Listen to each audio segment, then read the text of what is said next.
Il y en a un qui a lâché une bombe aujourd'hui. C'est celui que je considère comme mon ami. Je l'aime énormément. C'est Laurent Ruquier. Laurent est revenu sur les coulisses de son départ de France 2 après plus de 20 ans. Et il dit avoir été traité comme un malpropre. Lui qui a pourtant fait des belles heures du service public en Access. Il a fait 7 ans, je crois, d'Access. Avec On a tout essayé. Ouais. Après, il a fait un autre Access. Et puis, bien sûr, en deuxième partie de soirée, ça a été un véritable carton. Petit récap et on reparle de ce qu'il a dit. Regardez ce qu'a dit Laurent. Pendant des années, Laurent Ruquier a été l'un des visages phares de France Télévisions. Mais cet été, il a créé la surprise en annonçant avoir claqué la porte du groupe pour atterrir prochainement sur BFM TV. La raison de sa colère, avoir été prévenu seulement en juin qu'il n'aurait plus de prime. J'ai été averti au dernier moment comme un malpropre et comme si je ne comptais pas sur cette chaîne. Dans cet entretien accordé à Télé Loisirs, l'homme qui a passé 23 ans sur France Télévisions ne cache pas sa rancœur. On a le droit de ne pas employer les gens, mais on peut être élégant avec eux et avoir du respect pour le passé. Voilà, c'est dur ce qu'a dit Laurent. Est-ce qu'on a des infos là-dessus? Moi, j'en ai quelques-unes, je vous dis la vérité, donc je vais vous les donner dans un instant. Mais c'est vrai que, voilà, moi, en télé, c'est vrai que je ne peux pas blairer grand monde. Mais c'est vrai que Laurent Ruquier, pour le coup, ça fait partie des gens, je vous dis, c'est un des seuls mecs vrais dans le métier.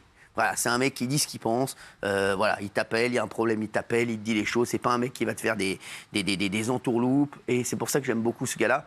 Et je vais vous dire, je l'aime pour autre chose. C'est qu'à un moment, moi j'ai aimé la classe du gars. Quand à un moment, vous faites une émission tout seul, vous êtes en deuxième partie de soirée sur France 2, vous marchez très bien, parce que ça marchait très bien pour lui, et que la direction vient vous voir et vous dit je vais te mettre quelqu'un avec toi, donc Léa Salamé, et qui dit ok, bah pourquoi pas. Et je sais ce qui s'est passé. Laurent a fait le rendez-vous à France Télé, parce qu'on me l'a raconté, et il a dit à son producteur bah écoute, ils veulent me mettre Léa Salamé avec moi. J'ai dit ouais, pourquoi pas, pourquoi pas. Non mais je vais vous dire, en fait, Laurent, c'est un mec, voilà, il c'est un kiffeur, il voit pas le max, c'est pas un mec qui va faire des vices, qui va faire des trucs. On se côtoie depuis des années, on a été en face en radio, on a été en face en télé, voilà, on s'est vu plein de fois, et c'est vrai que c'est quelqu'un, moi j'aime bien parce qu'il a pas de vices. Et c'est vrai que là, je vous dis la vérité, moi on me dit, demain on va te mettre Léa Salamé avec moi. Je dis, oui, elle va être là-bas, oui. Non, mais c'est vrai, pas Léa Salamé, voilà, elle va pas venir à côté de moi.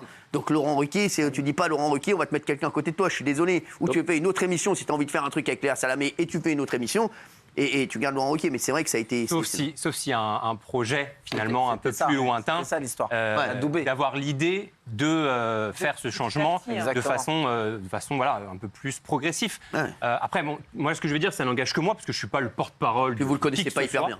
Et puis je connais pas super bien le dos. Mais moi personnellement, ce qui m'a marqué durant ces dernières années, c'est vraiment l'absence de communication d'une chaîne avec celui qui pour moi est un des piliers.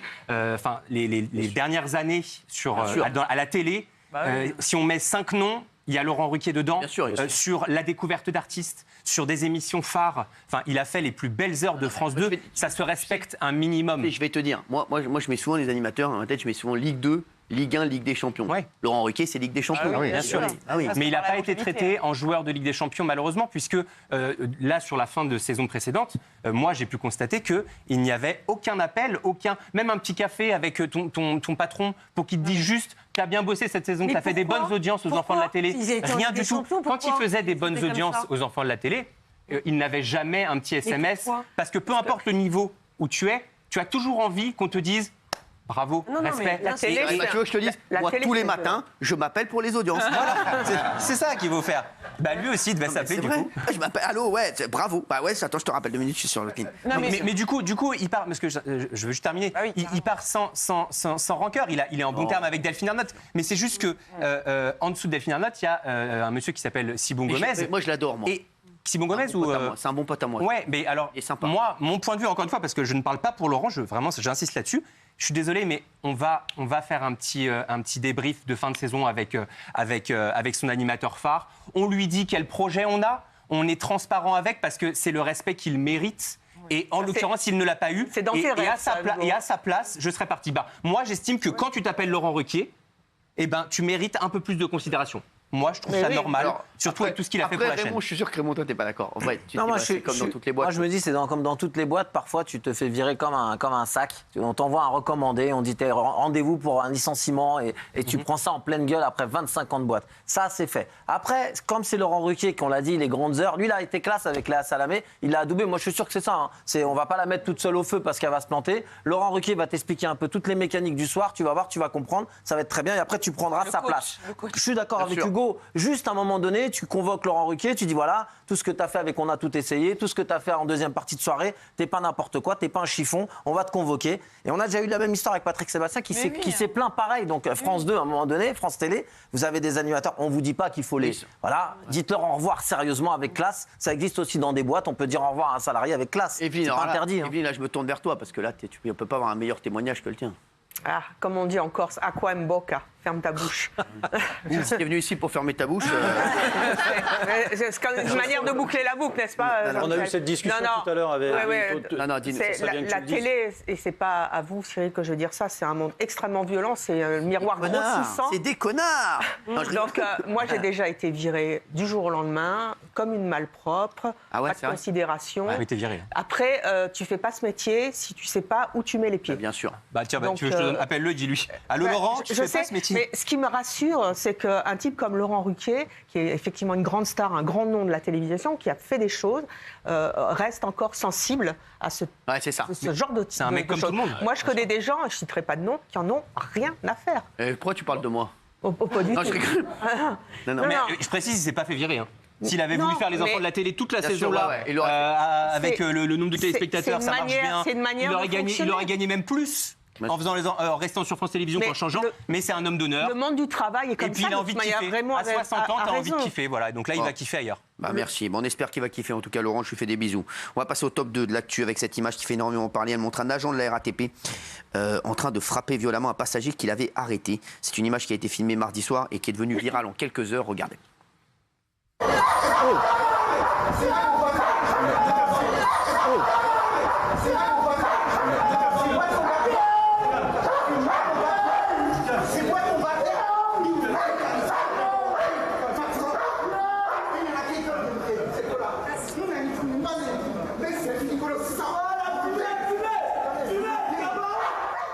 Alors l'agence est un membre de la GPSR, un groupe de protection et de sécurité des réseaux, qui a pour mission de veiller à la sécurité des personnes et des biens et de protéger les agents de l'entreprise et son patrimoine.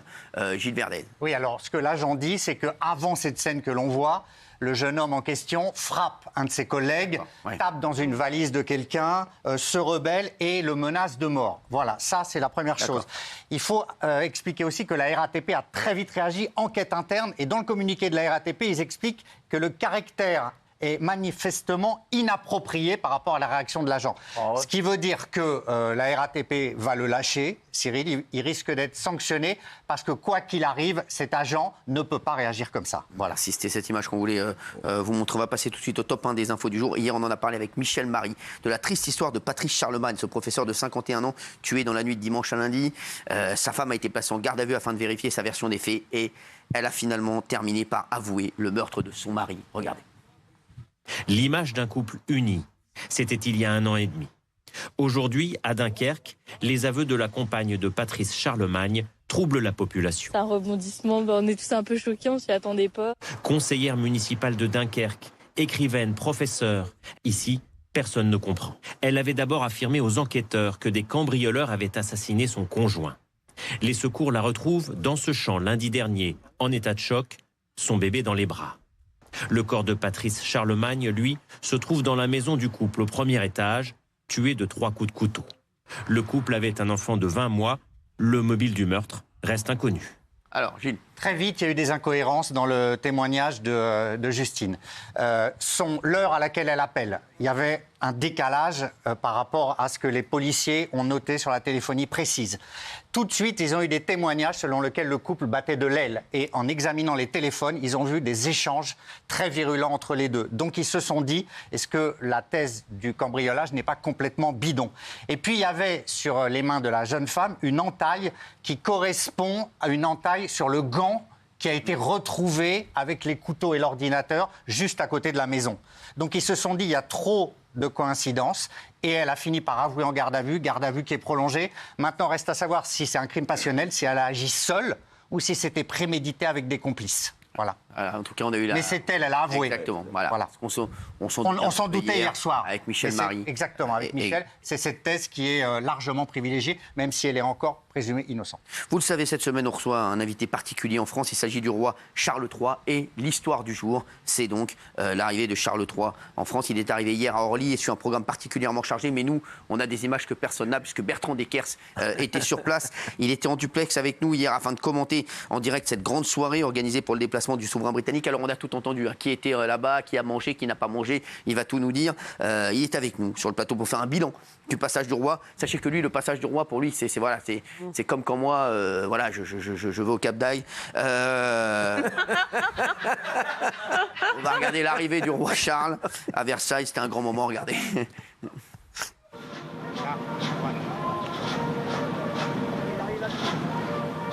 À Versailles, ils vont être accueillis par le couple présidentiel, évidemment, Emmanuel Macron et son épouse Brigitte. C'est un dîner évidemment extrêmement important et surtout qui clôt cette première journée de visite. L'Élysée dit même qu'il existe une amitié entre les deux hommes et que Charles III donnerait beaucoup d'importance à ce que dit Emmanuel Macron, notamment sur les crises internationales. Merci Bertrand Deckers. Quel kiff, sale tarba, quel kiff. Ça va mon frérot? C'est un petit cadeau pour toi. Merci, je vais me le foutre dans le cul. Merci. Ok. Espérons qu'il y ait du vent. T'inquiète pas, espérons qu'il y a du vent. Merci, bravo. Est-ce que le roi Charles et Emmanuel Macron se kiffent ou est-ce que c'est Tommy? Non, si, il y a une vraie amitié. Vraiment, genre ils se kiffent de ouf. Oui, si, ils s'apprécient vraiment. Oui. D'ailleurs, on a vu, c'est reproché par la presse d'ailleurs, Emmanuel Macron ne cesse de toucher le roi à 3 reprises, 4 reprises, et à aucun moment le roi... Il a le droit de toucher le roi? Non, normalement non, parce que le roi est couronné. C'est une figure sacrée. Pour les anglicans, il est chef de Dieu sur terre. Donc c'est à ce... chef de Dieu sur terre. Oui, il est l'incarnation de Dieu, puisqu'il est chef de l'Église anglicane. C'est à ce titre-là que normalement on ne peut pas le toucher. Mais croyez-moi qu'il aurait fait ça avec Élisabeth II. Dans la seconde, il aurait compris sans qu'elle n'aurait rien formulé. Genre coup de tête. Ah oui, ce serait fou. Il se serait directement. Coup de tête balayette, tu l'aurais balayé. Vas-y, qu'est-ce qui t'arrive? Vas-y. Elle se tapait de ouf, Elisabeth. Et donc, il se kiffe vraiment, parce que moi je sens que c'est Tommy, moi. Moi, je sens que Charles, il n'est pas comme un ouf. Des fois, il y a une vraie amitié. On rappelle quand même que le président... C'est qui le plus fort entre Charles et Emmanuel Macron? Le plus fort d'un point de vue... Genre en taulier. En taulier. Ouais. Bras de fer. En bras de fer. Non, mais en taulier. Genre, c'est qui le plus taulier des deux? C'est qui, voilà, genre ils vont au restaurant, c'est qui paye? C'est le plus riche. C'est le plus riche qui paye. C'est le plus riche qui paye. Ça dépend qui invite. C'est le roi. Genre le roi, non mais genre c'est qui a le dessus sur l'autre? Si ça arrivait maintenant, forcément que c'est le président. Non mais genre est-ce qu'il y a plus de respect? Voilà. C'est une drôle de question. Ah ouais, j'ai envie de savoir. On peut passer à celle d'après. Genre est-ce qu'il met un coup de pression à l'autre? Charles. C'est diplomatique tout ça. Vas-y, tu veux pas dire. Alors, Charles est très riche. Oui, c'est vrai que c'est Charles qui paye. Dieu bénisse. Dis-moi, pourquoi Emmanuel Macron il a choisi Versailles? Emmanuel Macron, il a choisi Versailles parce que Versailles, c'est une vitrine. Et Emmanuel Macron, il voulait vraiment que ça en jette. Alors c'est très critiqué Versailles, Cyril.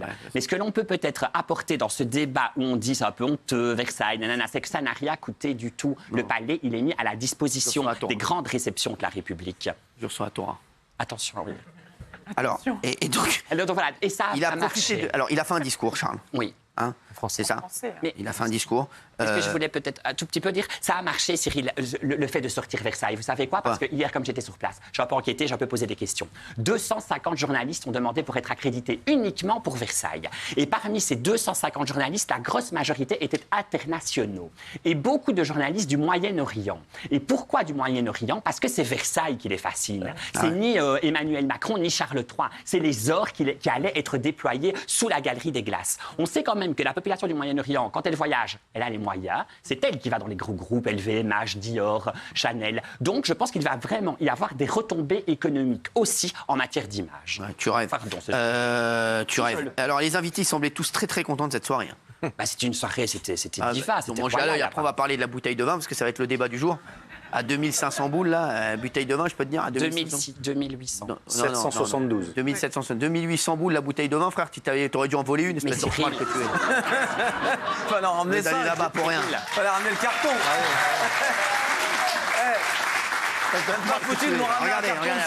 Regardez la bouteille de vin. Elles ont été... Non, mais regardez les réactions des sorties du dîner. Remettez quelque chose. Le roi et le président étaient sensationnels et le dîner était d'une très grande ambiance. Un grand honneur et délicieux. Les vins sensationnels. Il y a une histoire entre la France et l'Angleterre qui est très forte. La France et l'Angleterre ont, une fois de plus, retrouvé leur profonde amitié. Et c'était un très bon moment et puis deux très beaux discours des deux chefs d'État, donc c'est chouette. Bon. Alors, vous allez voir, parce que là, on a vu la soirée de Charles. On va parler de Charles, il a même vu Anne Hidalgo. Oui. Il a vraiment du temps à perdre. Non, mais sérieux, il aurait pu venir nous voir aussi, c'était pareil. Hein. Pourquoi tu l'as pas invité, toi, Charles III ici. Tu sais pourquoi? Pourquoi? Parce que de là où j'étais mis, Charles III, il mesure 15 cm. Non, jure, c'est vrai. Tellement il était loin. Oui, c'est vrai, t'as vu le Charles III? J'ai bien voulu, moi, lui parler, mais on m'a dit qu'il ne bouge pas. Alors, justement, on va parler de la folle soirée de Bertrand Deckers dans un instant.